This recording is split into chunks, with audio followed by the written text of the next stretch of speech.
So I'll find a way to like piece all this stuff kind of like holistically, and we can. Oh God, good luck. I'll do it. I do it every time.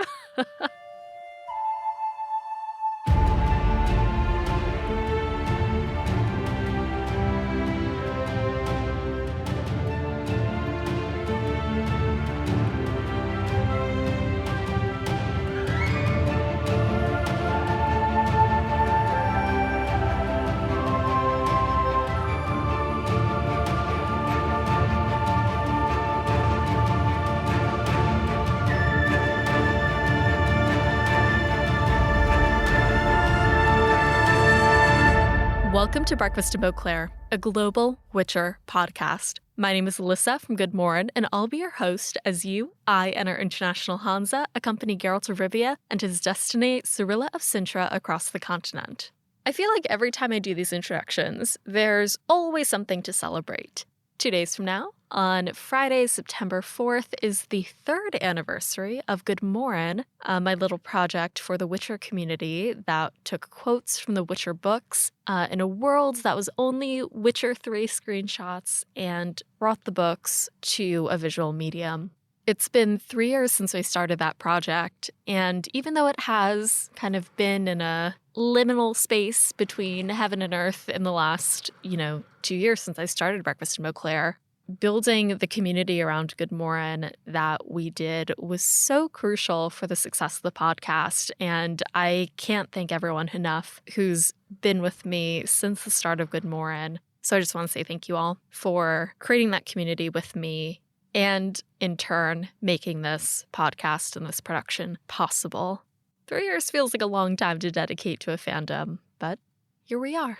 And along for the ride, I'm so thankful to have our patrons and our producer-level patrons, Louise of Covier, the owner of the Churlish Porpoise, Eric Godling, Katie, the redhead of Toussaint, Jacob B., Ava of Gullet, B. Haven of the Edge of the World, Charlotte from Vengerberg Glamorai, Red Kite, the original Roach, Codringer's Cat, Dustin, Libby, Claire Odell, Gennady Mendilovich, Brett from California, Wolf, Corey from the US, John of Roblia, Sebastian von Novigrad, Tom from Australia, and Jill Kate, the Tabby Witch.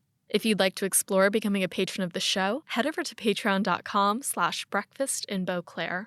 As for this episode, Garrison from the US and Daniel from the Netherlands join us for part 1 of our discussion of Blood of Elves, Chapter 6. Join us as we discuss Nicodemus de Boot's condemnation of murder, regardless of motive or circumstance, northern displays of strength, historical parallels to kingdoms, empires, and regimes in our world, peacetime versus wartime leadership, convenient unions, ugly solutions, drunken suggestions, strategy by committee, and the worst game of yes and ever.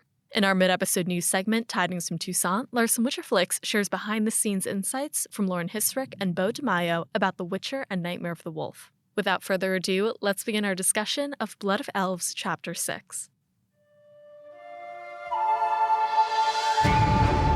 Welcome to Breakfast in Beauclair. My name is Alyssa, and I'm so pleased to welcome 2 new guests to the show. Our first guest is a professional dungeon master and game master from a cattle farm in Kentucky. You know him from the Hanza's D&D games and our Discord lounge. Please welcome Gary from Kentucky.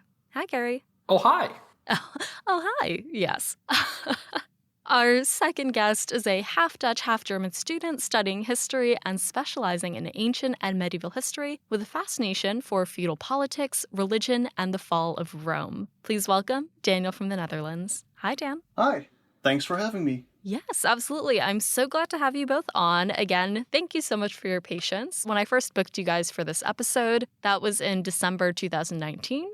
It has now been over a year and a half, and I'm so glad that we all have gotten to know each other through the Discord, through playing D&D in that time, and I'm so excited to see what you both have to bring to the conversation today. Wow. That was a long time ago. It was so long ago. It's kind of ridiculous. Feels like a different lifetime. But like I said, there's been so much that has happened, and thanks to, I think, both of you, really, we've got an opportunity to get to know each other in the last, 6-7 months by having a Discord community here and by playing D&D a ton.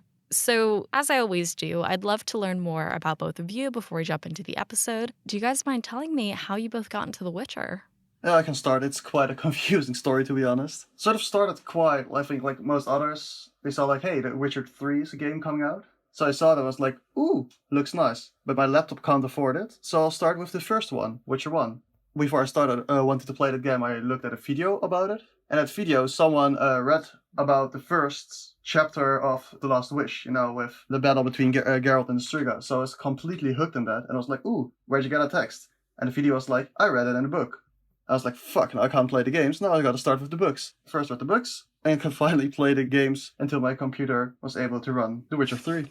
And how did you like The Witcher 3 when you finally got to it after all of those detours through the first few games and the books? How did it feel to finally get your hands on it? Honestly, I think it's the weakest game of the three, story-wise. I just took a sip of water. In my opinion, the other games feel like continuation of the stories in the books. Although The Witcher 3 is, in many other ways, of course, a way better game. So interesting, the way that you got into the series. Gary, what about you? So very uniquely, I watched one stream of somebody playing Witcher 3, saw the Leshen fight in that, and said, all right, I'm going to buy it. And then weirdly, the first day I played it, I had a fever, and I tried playing through the game with a fever and had some crazy fever dreams about like the intro to that game.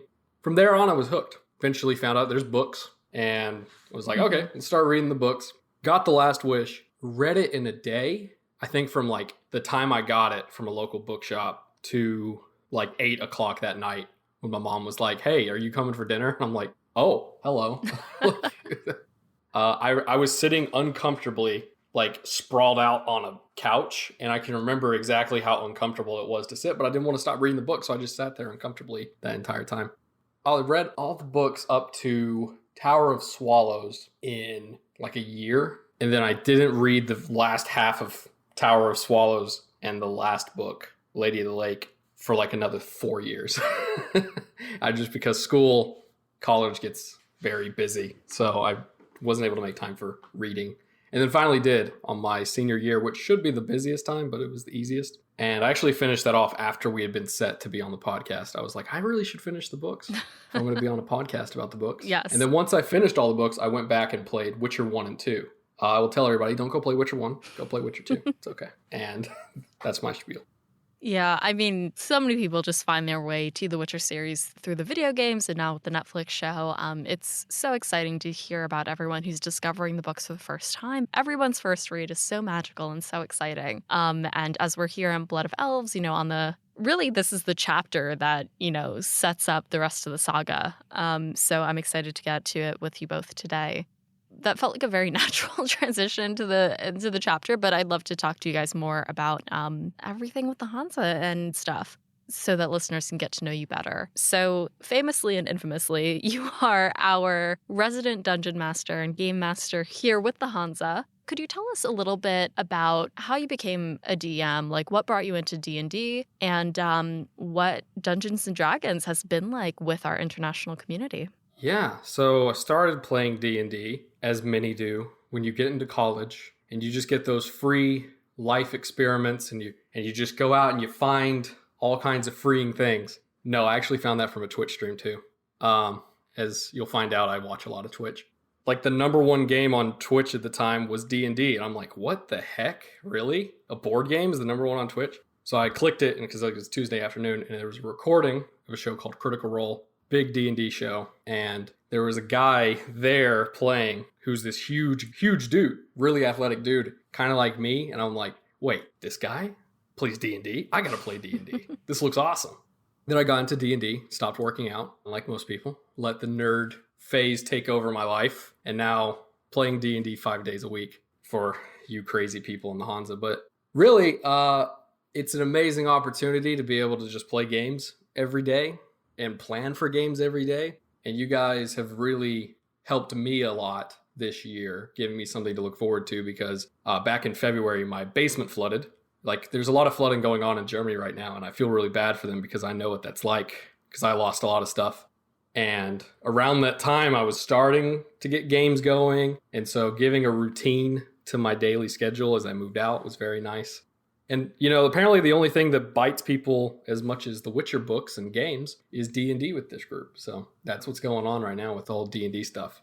Yeah. One of our dear friends in the hanza, Kyle, frequently says that, The Witcher is what brought everyone together, but D&D is why everyone has suddenly stayed and become so active. Dan, you also played D&D with one of our groups. We have 4 groups, 2 Americas groups and 2 European groups. What has been your experience with getting to know members of our community here on the Discord as well as through Dungeons & Dragons? Well, I would say overall, it's quite a fun experience because, first of all, I mean, the Witcher part, it's like, I mean, there are forums for people to talk about The Witcher, but oftentimes it's, like, in Discord, you can have, like, a quick conversation and then leave, and it's done, instead of, like, in a message board, like, for example, Reddit. It's sort of like, hey, I know this person, we both have a different opinion on a certain character in The Witcher, for example, let's have a discussion, and it's done or something. But you also still can have a discussion the next day about another character or about what is the best book.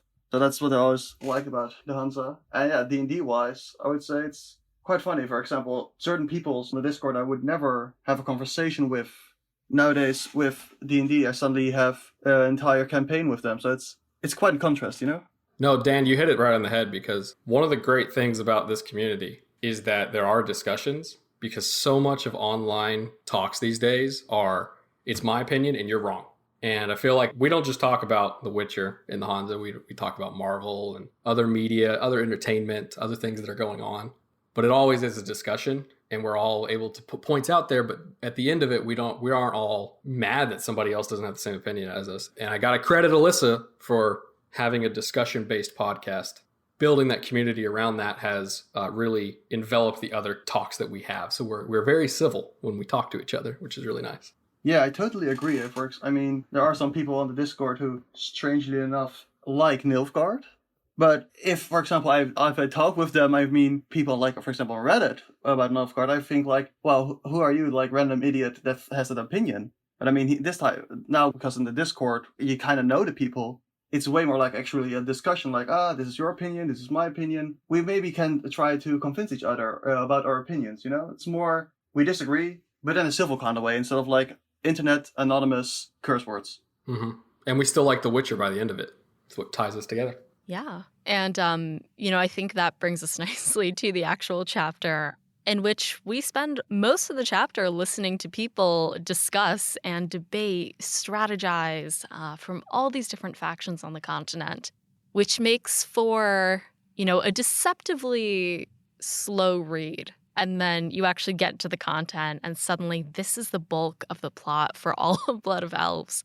Today, we'll discuss Blood of Elves Chapter 6, which carries us across the continent as its inhabitants prepare for war.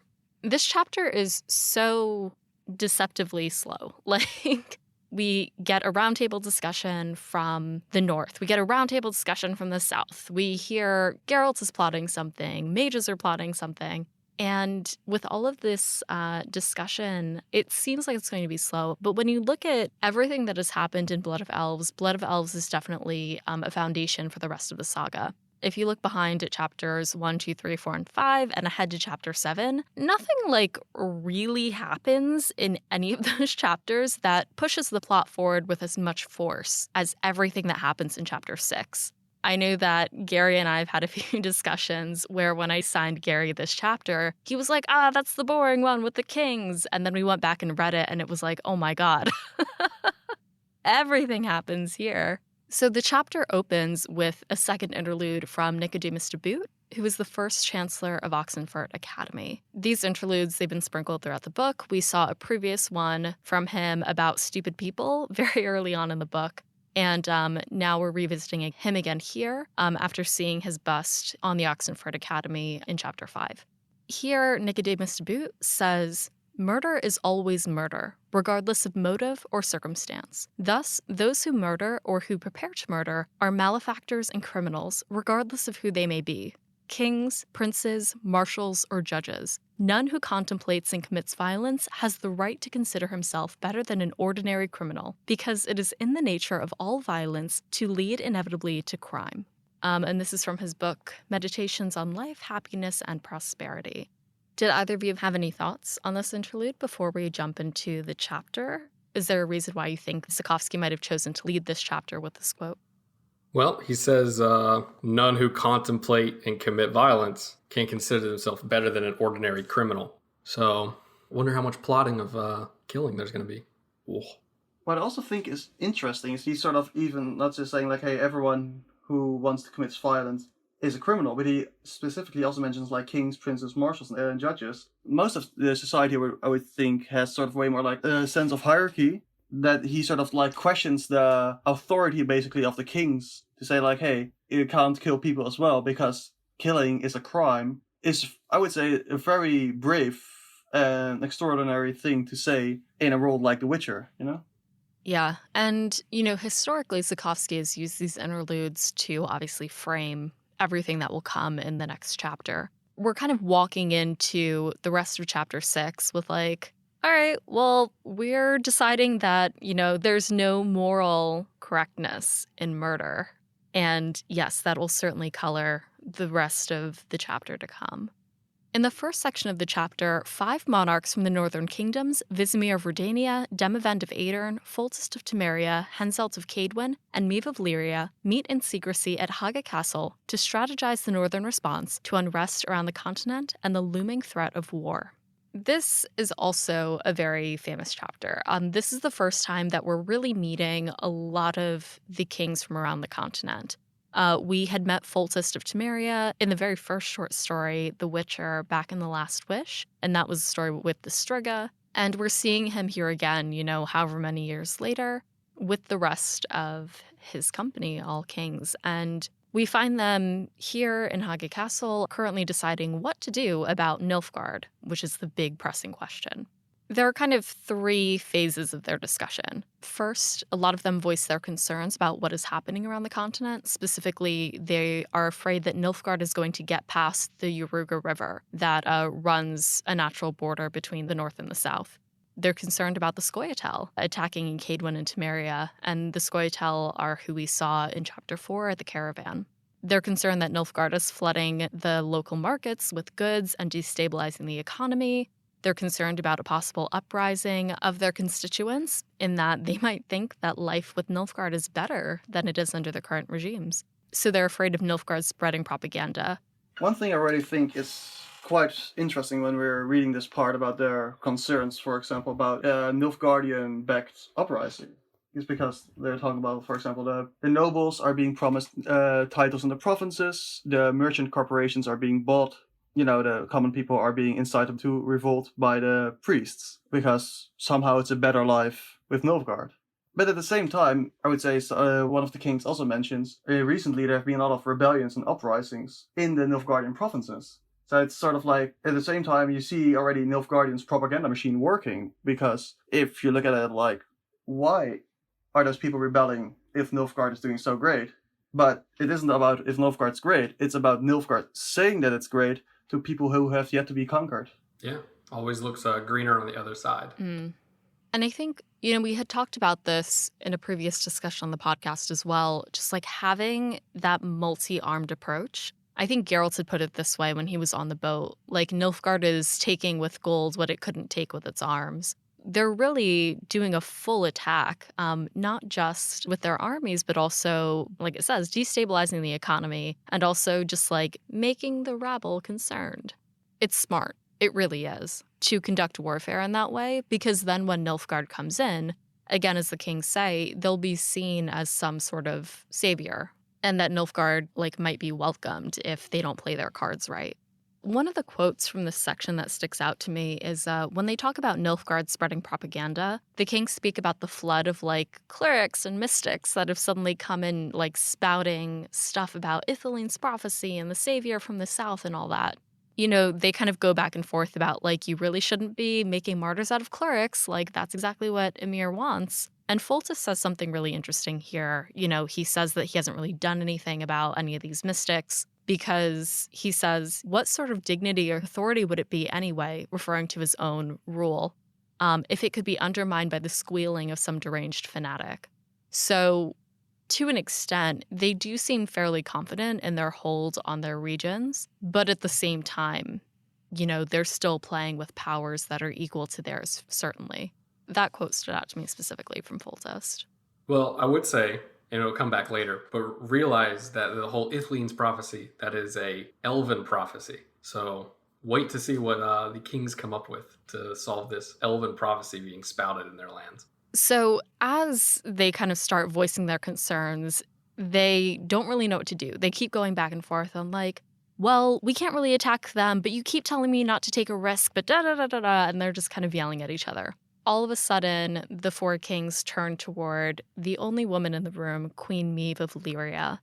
And there's this moment where she's just like, why are you guys looking at me like that? They're like, you're so beautiful and so wise. And she's like, shut up. And she completely changes the tone of the room. It's fantastic. If you are into the video games and you're into Gwent, Maeve is a character that leads Thronebreaker, the Gwent game. But we are first introduced to her here, and she's a phenomenal character. Once the kings all turn to her and finally ask for her opinion, she gives a little anecdote about winters at Lyria. Then she proposes a show of strength. With the help of the kings that are sitting around the table, they're just like, well, what if we let the Skelligans attack the Nilfgaardians and we finally let the armies at Dol Blythana and at the Dryads, non-human blood will let all over the continent. They're kind of getting excited about this possible, like, just pure bloodbath of non-humans in Nilfgaard. And then Foltest counters that with recapturing Cintra from Nilfgaard.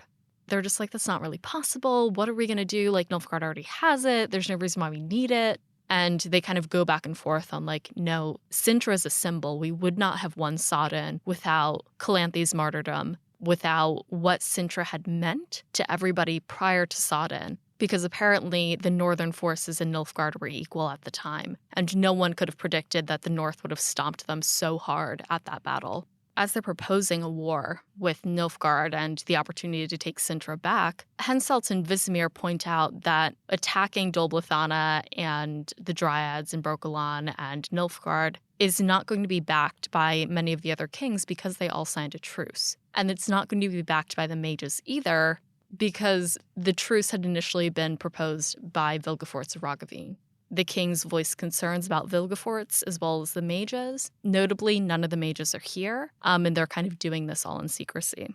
Maeve again revisits the fact that the Cintran survivors are waiting for Ciri, despite assumptions that she's already dead. And they go back and forth on like, well, if we caught her, who would we marry her to? Who at this table or who not at this table would get Cintra by marriage to Ciri? I feel like this is very long. This is a lot of exposition. This is a lot of stuff. Gotta say, that first plan is absolutely stupid. If you think about it, they want to do a show of strength, but the show of strength is meant against Nilfgaard. For example, what does Nilfgaard care if all the non-humans are slaughtered? I mean, it's a tragedy, of course, because a lot of people are getting killed, but it's not what Nilfgaard cares about. Nilfgaard cares about Nilfgaard and only uses them as propaganda. Mm-hmm. I mean, sort of like a bit of raiding along the coast. It can be a bit hurtful for the Nilfgaardian economy. I mean, the Skelligans have been raiding for the last 3 years since the battle at Sodden. It wouldn't even be really a show of strength. It would be more like saying, hey, watch out, I really got strength, you know? I'm not going to attack. I promise, I got strength. In my opinion, the strategy to take Cintra makes way more sense with the show of strength strategy. Mm-hmm. It's a lot of posturing by the monarchs, especially Foltest. If you read in this chapter, he says, like, if the non-humans want war, they will get it through in Foltest and Temeria. I've always been an advocate of mutual agreement and coexistence, but if they prefer a test of strength, then we'll see who's stronger. It's like, you're making up that they want a test of strength. They don't care how strong you are. Let's show them how strong we are by destabilizing our own country. I imagine that comes a lot from the author, Sapkowski. I imagine he saw a lot of that with the Soviet Union because obviously they couldn't go to war with the person across from them because the world would have ended. So how do we do that? Let's destabilize our own countries. Let's put our own people down and show how strong we are. Instead of going with the let's unite all of us together, it's let's put a group of people down. And in this case, it's got to be the non-humans. Yeah, for sure. With, for example, the Soviet Union, I would say it's quite comparable with the Hungarian uprising, when the Hungarians tried to succeed from the Warsaw Pact and the Soviet Union. The Soviet Union just sent an entire army of tanks and professional military against a citizen uprising in Budapest, which, of course, was just like, okay, so what have we learned? The Soviets don't like uprisings and like to kill civilians. Like, it wasn't really a show of strength, more like weakness, because like in The Witcher, they tried to solve something with violence that wouldn't need violence to be solved, you know?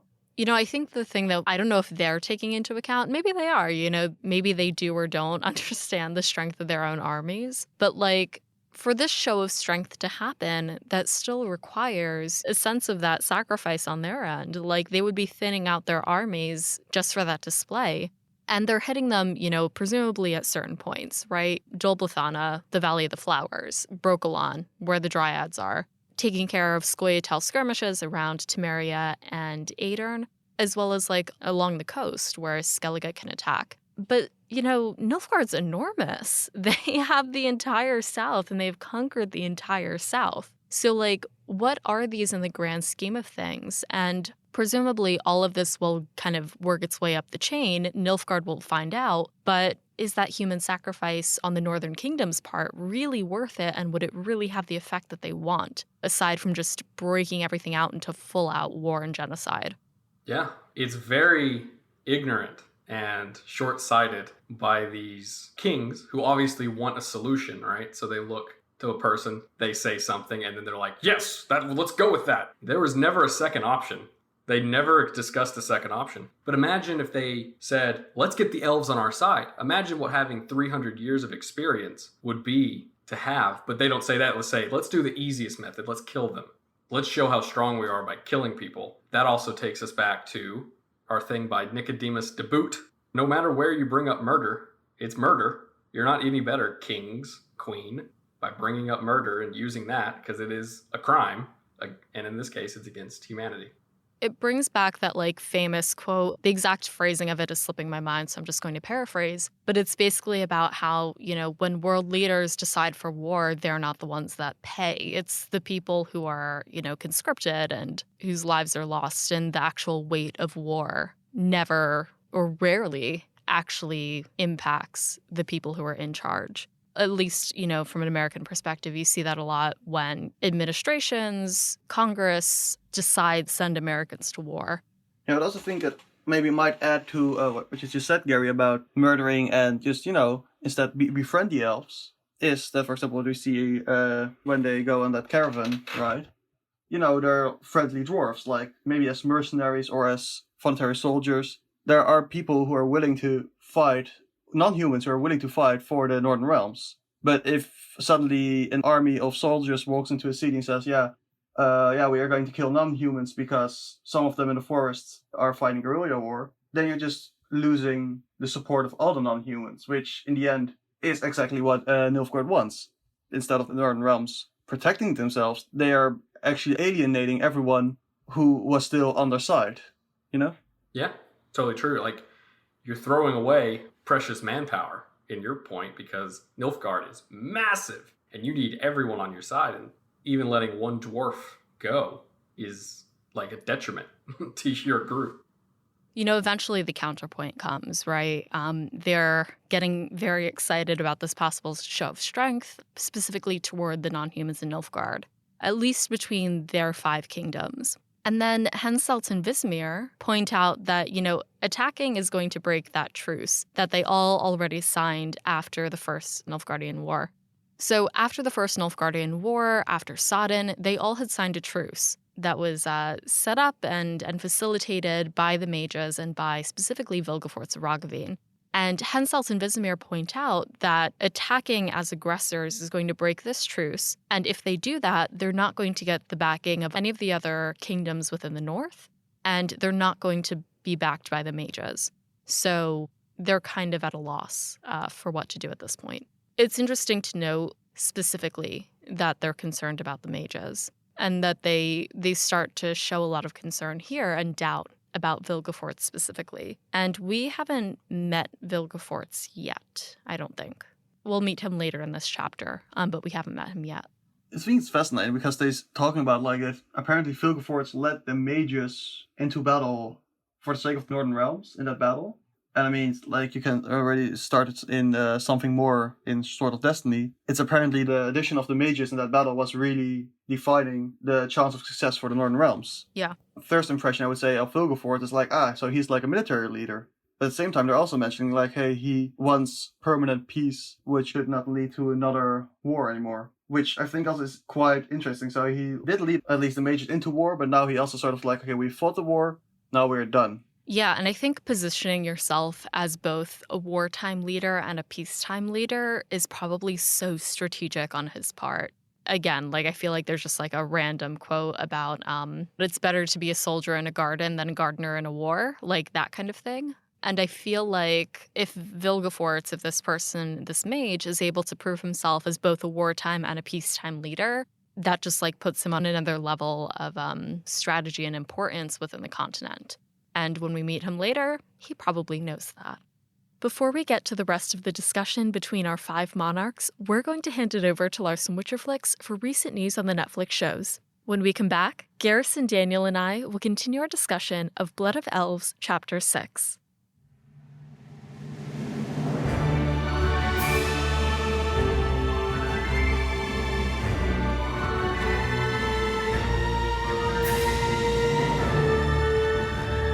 Hey, it's Lars from Witcherflix, and this is Tidings from Toussaint. Welcome back, everybody.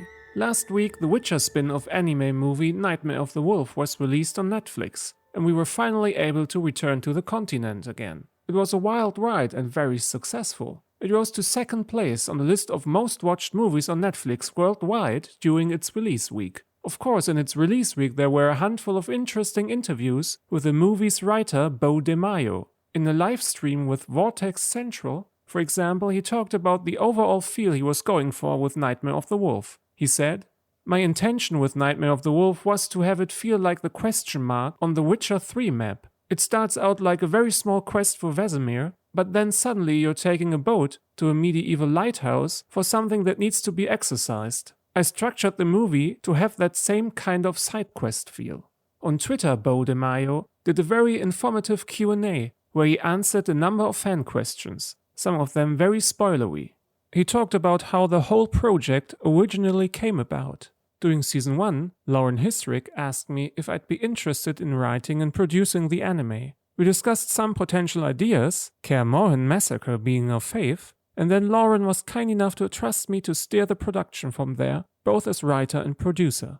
In an interview for ScreenRant.com, Beau also talked about how Nightmare of the Wolf and Season 2 of The Witcher main show are connected. He said, "Yeah, I can't give spoilers, but I will say that both Season 1 and Season 2 are enriched by the anime. It's not needed, but definitely recommended. And I do think there's a more complete story that you will get having watched the anime. Again, that was probably one of the trickier things, making it something that stood on its own and felt significant to Witcher fans, but that if you didn't watch, you weren't going to go into Season 2 thinking you missed something. Like a do we need to do a previously on kind of thing. But I definitely think that for people who do watch it, both fans and non-fans, or animation fans and Witcher fans alike, it's going to enrich your experience of Season 2.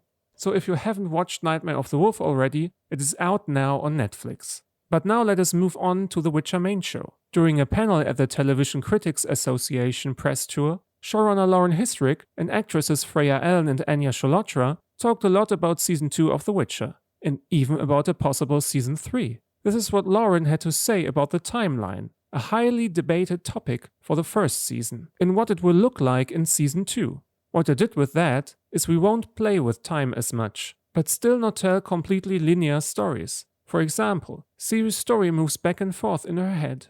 Lauren also talked about the influence fan reactions had on Season 2.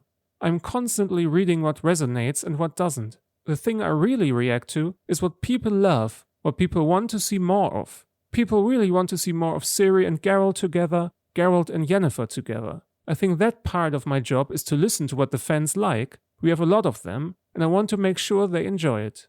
During the same interview, Lauren also tackles the question of a highly anticipated Season 3. She said, "There has been no formal renewal. In fact, right now my focus is on Season 2. I mean, we have this air date now. We're going to launch on December 17th. There's still a lot of work to be done in post-production. So I'm back and forth between Los Angeles and London completing that. And that is just where all of our focus is right now. Because we need a great Season 2 if we have a hope of having a Season 3. So let us keep our fingers crossed for a bloody awesome Season 2. Anyway guys, that's it for me for today. I hope you all stay safe and well. We'll talk again in the next episode of Breakfast in Beauclair. Until then, thanks again for listening and good luck on the path.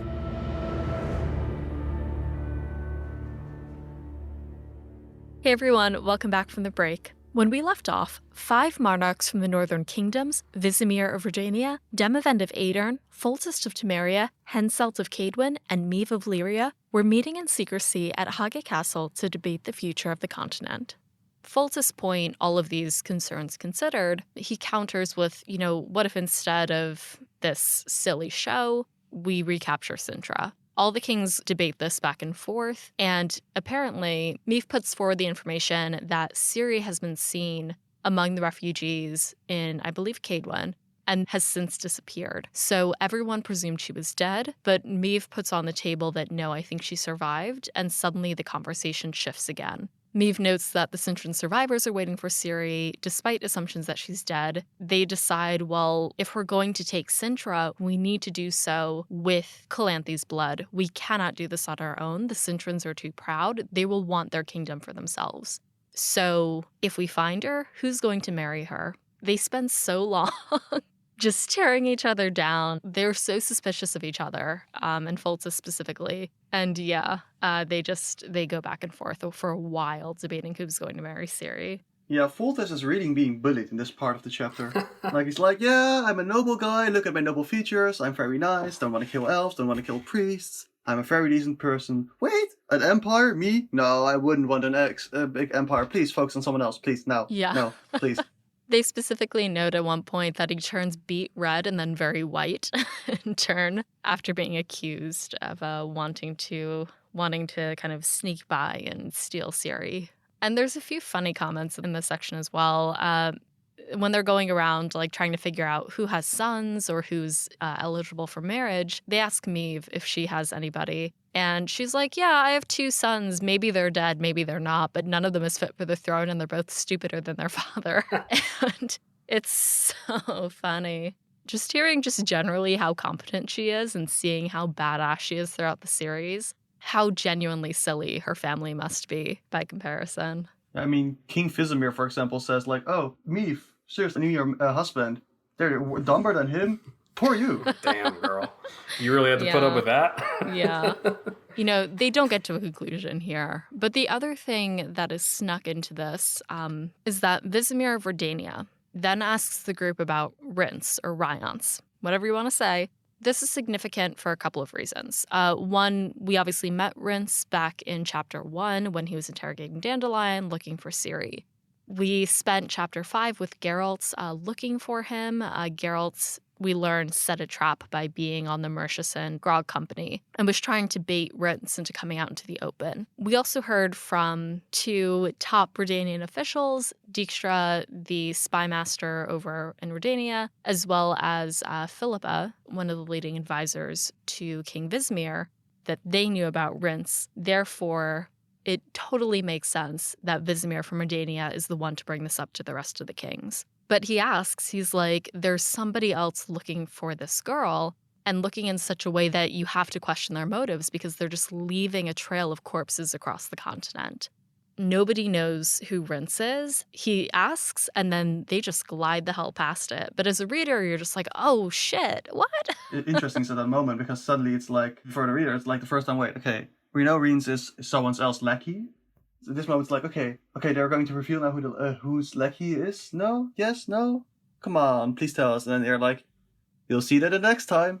At this point, as they're kind of going back and forth about, who is eligible to marry Ciri, Demavend pipes up, and he's just like, you know who's eligible, younger than Foltest, and is unmarried?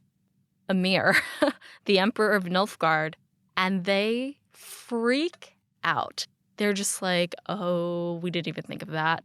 And they realize that, none of them are looking for Ciri. If Emhyr is the one who's looking for Ciri, and he finds her, then he will have control of Cintra by blood. He already owns the region purely through war alone, but, he wouldn't have to deal with rebellions. The Cintrans would actually follow wherever Calanthe's blood went, and he would be hailed as the neighbor to the south rather than the invader. And as soon as they realize that, they immediately propose infanticide. They propose killing Ciri. They're just like, it's better to have her dead than to have her in the clutches of Emhyr. The close of the chapter specifically, Vizimir of Redania says, it is ugly, indeed, But the lion cub, if she has survived, must now die for reasons of state. Gentlemen? The section closes with, the rain hammered against the windows. The gale howled among the towers of Hage Castle. The kings grew silent. And we've heard this phrase before. We've heard the phrase, the lion cub must die for reasons of state without context. And I believe we heard it throughout Ciri's dreams in Kaer Morhen, in that kind of like smattering of collages of dreams. And now we see where that has come from. And it's not great. It's not good at all. Murder. Again. It's their first option. Yeah, or, well, in this case, it's kind of their second option because they're bickering who's gonna have to marry her. Oh, not me, not your sons, not them. Wait, what if she marries the enemy? And then I feel like they all look at the camera at that moment like Parks and Rec. And they realize they have to kill her. It's the bad option again. Yeah. I mean, think about it. If they get to her first, they wouldn't have to kill her. And they're like, well, we got to get to her first so we can kill her. But if you get to her first, then you can choose her to marry her off to. Yeah. But I think that's also the problem, because they don't trust each other enough to be like, okay, yeah, sure, you watch over her until we have won this war. Everyone's like, okay, the person who finds Ciri is going to marry her or to one of his or her sons, and then that person will control Cintra. So it's like, like sort of like a Mexican standoff. They're all with pistols, aiming at each other, but at the last second they aim at the camera. That's kind of how it feels to me. And it shows how distrusting they are of each other in the first place, because at one point, Maeve calls out Foltest for sleeping with one of the duchesses. She's like, what do you expect? What do you think I pay my spies for? And it's like, okay, all these people are backstabbing evil people to each other too. But yeah, they're all going to want that throne. But then they realize the other group probably wants that throne as well.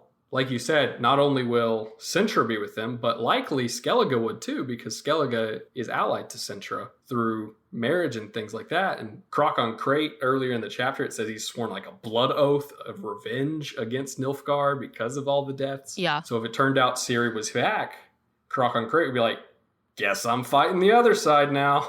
you know, so there's a lot of little political machinations that they get very Tywin Lannister there and they go, we must kill her. Let's go with the most evil option possible. Yeah. I don't know if they're consolidating or centering themselves on something that makes sense for them, or if they have just become more unhinged throughout the conversation.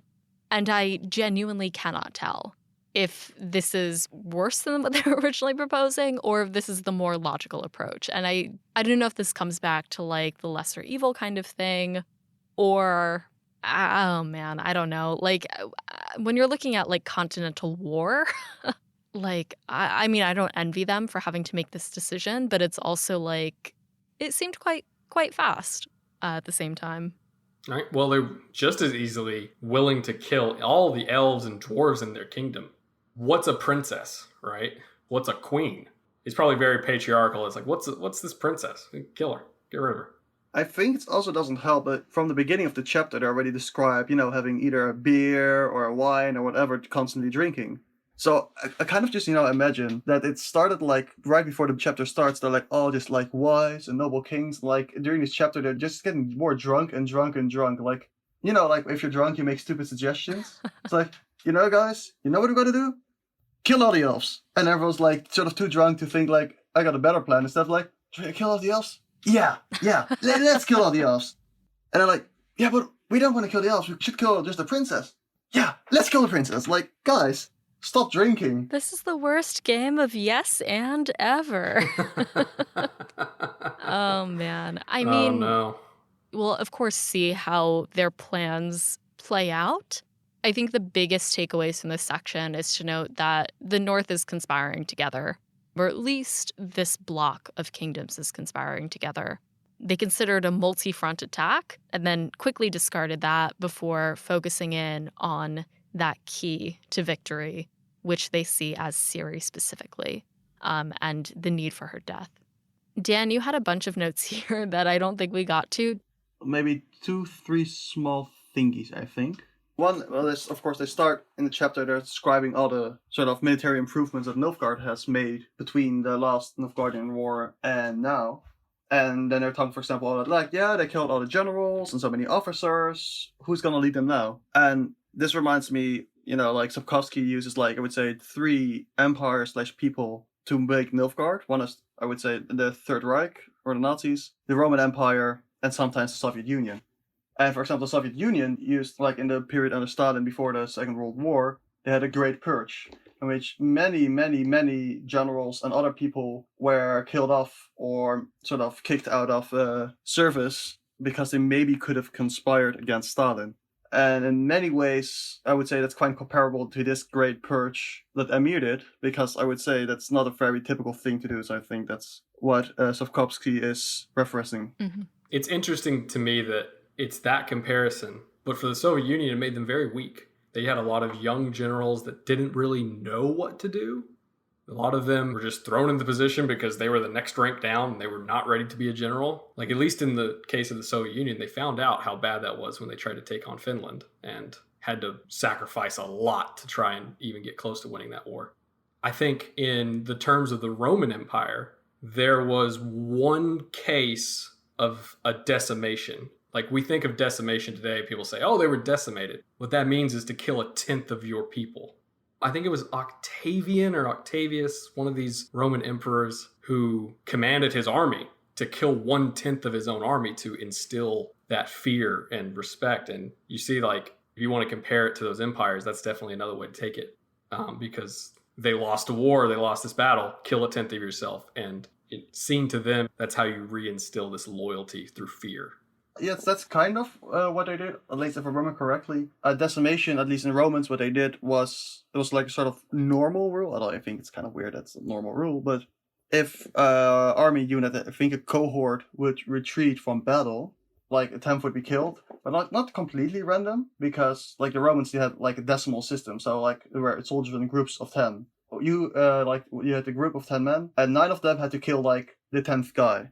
It sadly wasn't like a one-time institutional decision. It was a standard law in the Roman army. Yeah, but it was very rare. It's that fear. If you fail, you're going to die. Like, it's that fear that keeps them in. But it's very rare because you never just want to kill 1/10 of your people. You never want to just kill 1/10 of your army. That'd be wasting your army, right? In the case of Nilfgaard, he says, everyone who failed me dies. And so everyone says, oh my God, I can't fail the emperor. If I fail the emperor, he's going to kill me too. So he's instilling that fear through murder, another murder. Go back to Nicodemus. They're not holier than you. They're not better than you. He did mention kings and princes, but he didn't mention emperors. So maybe Nicodemus would say, yeah, kings can't kill people randomly, but emperors, yeah, sure, go ahead. I mean, like, an emperor, that's way above us. The chosen child of the great sun. Actually, there was a postscript. The white flame is exempt. Not him. He's okay. He can kill whoever he wants.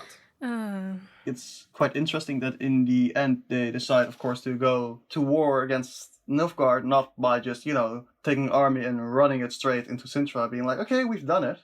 But they decide to do it by give it a vibe of that they're being attacked, so that they're actually the defending ones. They are talking about like, okay, we can maybe have some people clothed and dressed like Nilfgaardians, and they attack one of our border forts, and then it seems like the enemy attacked our border fort, so we can declare war.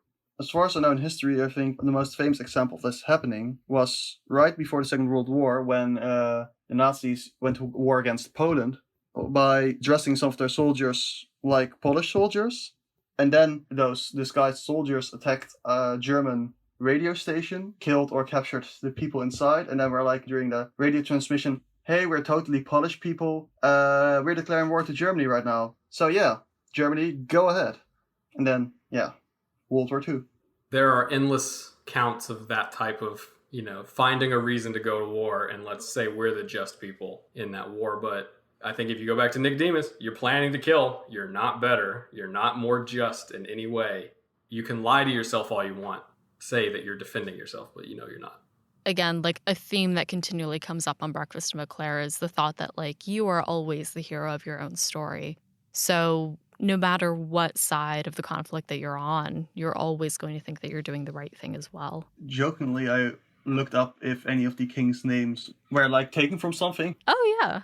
Yeah, go ahead. It's quite a mixed bag, I'd say, because, the king Vizimir of Redania, what I found was like Maybe some different letters were used in the Polish version, but apparently the name Vizimir is also used for like a legendary Polish king, like sort of progenitor, who was sort of fought and made sure that, Poland existed. Like, he was one of the first sort of kings or lords of those people. Mm-hmm. I don't know the details. The Wikipedia was in Polish, and Google Translate's, of course, not the best, but that's what I saw of it. And Queen Meave of Lyria, spelled differently in Irish, but it's still pronounced the same way as Meave is in The Witcher. And it's apparently like it was a mythological warrior queen, sort of semi-goddess person who was involved in myths and stories. So, I mean, warrior queen is quite fitting with Queen Meave from The Witcher, I'd say.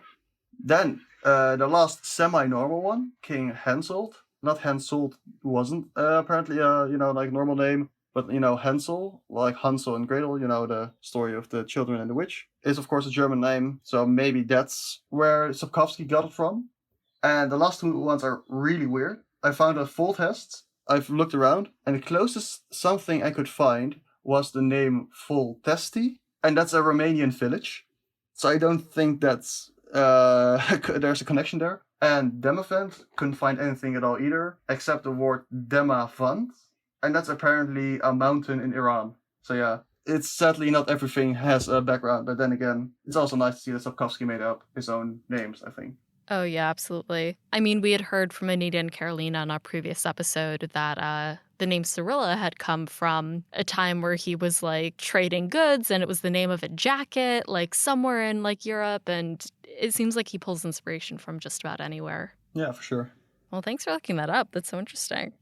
Yeah, it was mostly weird, but it's also for sure interesting. Mm-hmm. I just realized something very stupid. Mm-hmm. Those kings still don't have a solution for what happens with Cintra after they win the war. No. Nope. They don't. They never come up with a solution. No. So, I mean, presumably, if they kill Ciri, at least Nilfgaard can't get her, and then we can get on to everything else that we need to do in order to win this war. But she will not be an unknown factor. She'll be off the playing field, at least. So yeah, not a concrete solution. And barely even the first steps of a plan. So I mean, I can already imagine, like, the war's over, and you see all these 5 kings constantly, like, discussing what happens, and meanwhile, Visigurd standing in Cintra. Oh well, while no one is looking, I'll make myself the king. yeah, and Visigurd, he's a character that's mentioned in passing here, who is at the head of the remaining Cintran forces. And we'll, get an opportunity to learn more about him eventually. But at the moment, they spend a lot of time saying, like, he's just a tool, he's just a pawn, he's not a partner in this. So we get an earful about what the kings think of the remaining Cintran forces. Before we continue with the rest of the chapter, we're going to end our discussion here. Join me, Garrison from the US, and Daniel from the Netherlands in the next episode of Breakfast in Beauclair as we continue our discussion of Andrzej Sapkowski's Blood of Elves, Chapter 6. Thanks for joining us at the Breakfast Table. For show notes, transcripts of each episode, and complete list of our social platforms and listening services, head over to breakfastinbeauclair.com. Breakfast in Beauclair is created by Alyssa from GoodMorhen. It's hosted by Alyssa with the Tidings from Toussaint, news segment by Alyssa from Witcherflix. The show is edited by Alyssa with music by Mantra Filter Media. Breakfast in Beauclair is produced by Alyssa in New York City with Louise of Covier, the owner of the Churlish Porpoise, X the Godling Kitty, the Redhead of Toussaint, Jacob B, Ava of Gullet B, Haven at the Edge of the World, Charlotte from Mecklenburg, Lamray, Redkite, the Original Roach, Cutter's Cat, Dustin, Libby, Claro, Del, Jenny Mandilovich, Bart from California, Wolf, Corey from the US, John of Verlia, Sebastian von Novigrad, Tom from Australia, and Jill, Kate, the Tabby Witch. Special thanks to Garrison and Daniel for joining us for this episode, and our international Hanza for their support.